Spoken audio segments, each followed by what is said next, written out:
Welcome to this Fusion tutorial. In this tutorial, I will be going over how you can adjust your render settings to set up a preview render that can be used when trying to get your lighting just right without having to wait for long periods of time to see your results. If we click on our render settings, we will see an option called Define. Click on this and it will open a new window. At the top, we are given an option to either define a new setting or to adjust one of our existing settings. If we want to define a new setting based off one of our existing settings, we click the Redefine Radio button, select the pull down menu and select the render setting we want to base our new setting off. We then click the Define New Radio Settings button and type in our desired name. I will be showing you how you can adjust Future Vision so that you can have a preview for lighting that won't take too long to render. Let's give it an appropriate name.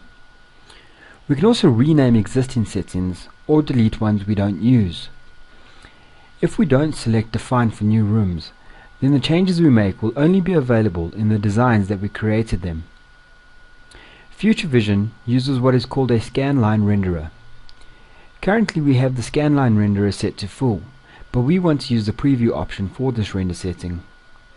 We don't want to change from added lights, as we want to see what effects our lights are having on the design.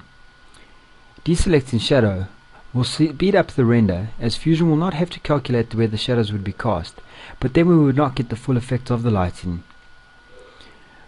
We will deselect Use Ray Tracing, as this slows down the render because it uses advanced calculations to provide a sharper image.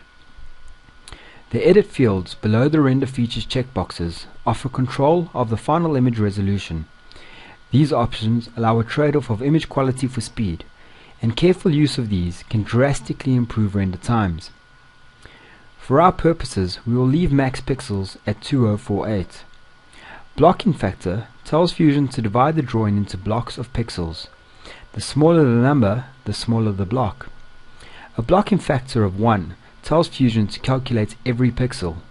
A factor of 2 tells Fusion to group the pixels into groups of 2 by 2 pixels and render those, thus producing a 4 times speed increase. I will set my blocking factor to 3 for this example. In the render settings window, we can also set whether our render has a background image or not. Using the following settings will more than half the time of the rendering. Just remember that this is just for preview purposes. Once you're happy with your lighting, you can then do a normal Future Vision render for presentation.